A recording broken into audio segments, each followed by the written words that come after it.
tsy anapetrasy fa soavantsy oritranye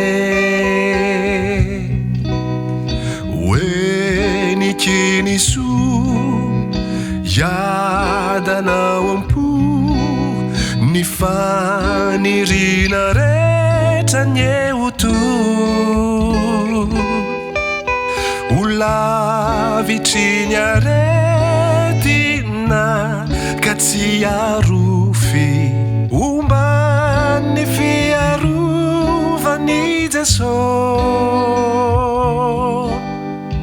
ka ny fitahinyany irotsaka aminao amin'izao taom-baovao izao.